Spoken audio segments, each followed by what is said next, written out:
बिहार में महासंग्राम का काउंटडाउन। क्या है राजनीतिक दलों की तैयारी? एनडीए में रार, महागठबंधन में तकरार, सज गया सत्ता के संग्राम का मैदान। बिहार में इसी साल के आखिर तक विधानसभा चुनाव है और चुनावी साल में सियासी दल गठबंधनों का गणित दुरुस्त करने, जाति समीकरण सेट करने में जुटे हुए हैं। सूबे की सत्ता पर काबिज एनडीए ने पहले ही ये ऐलान कर दिया है कि बिहार चुनाव नीतीश कुमार की अगुवाई में ही लड़ा जाएगा।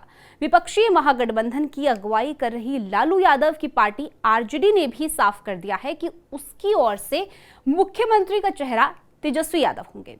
सीटों का बंटवारा दोनों गठबंधन के बीच एक बड़ी चुनौती है। वहीं ओवैसी और प्रशांत किशोर भी चुनावी समीकरण बदलने की कोशिश में हैं। चलिए इस वीडियो में समझते हैं कि किस पार्टी की कितनी तैयारी है और कहां पेच फंसता हुआ दिख रहा है। लेकिन उससे पहले आयुन भारत बिहार झारखंड को जरूर सब्सक्राइब कर लीजिए। स्वागत है आपका, मेरा नाम तान्या अधिकारी। दिल्ली विधानसभा चुनाव में शानदार जीत के बाद बीजेपी की नजर अब बिहार पर है, जहां अक्टूबर-नवंबर में चुनाव होने हैं। एनडीए ने 243 सदस्यीय विधानसभा में 225 से अधिक सीटें जीतने का लक्ष्य रखा है। एनडीए जहां मुख्यमंत्री सीएम नीतीश कुमार के चेहरे पर बिहार विधानसभा का चुनाव लड़ेगी, तो वहीं महागठबंधन का चेहरा तेजस्वी यादव होंगे।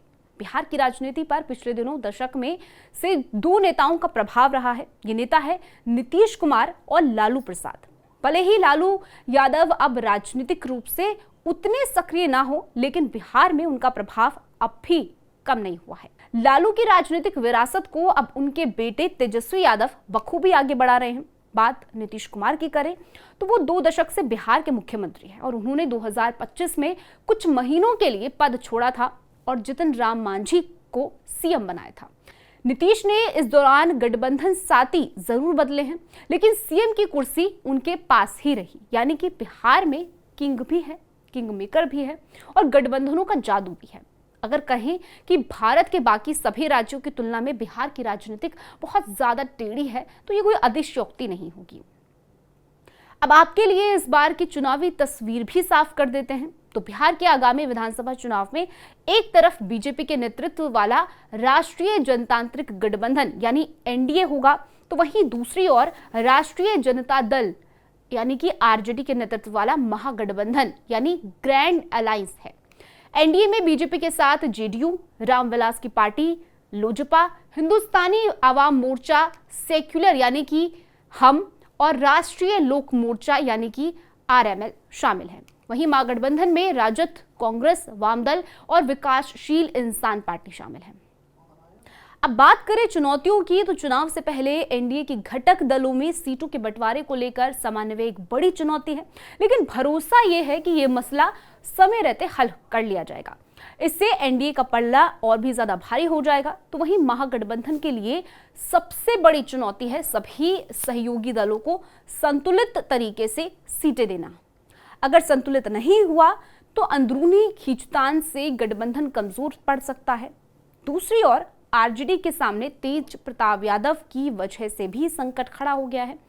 बेशक उनको पार्टी और परिवार से निकाल दिया हो, लेकिन लालू ने पारंपरिक वोट बैंक को साधने की कोशिश की है, पर इस पारिवारिक खींचतान का असर चुनावी रणनीति पर पड़ने से इनकार नहीं किया जा सकता।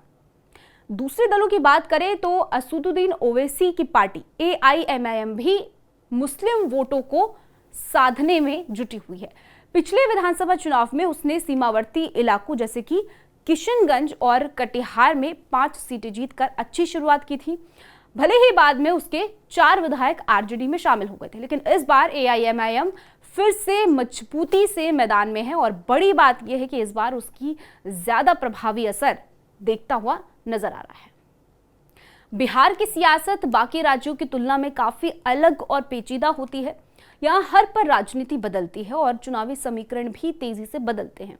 ऐसे में देखना दिलचस्प होगा कि राज्य में होने वाले विधानसभा चुनाव से पहले सूबे की राजनीति में और क्या कुछ देखने को मिलता है। फिलहाल के लिए इस स्टोरी में इतना ही। पूरी स्टोरी को लेकर, पूरी खबर को लेकर आपकी क्या कुछ राय है, कमेंट सेक्शन में हमें जरूर बताइएगा। देश और दुनिया की इसी तरीके की खबरों के लिए आप जुड़े रहिए आयुन भारत बिहार झारखंड के साथ।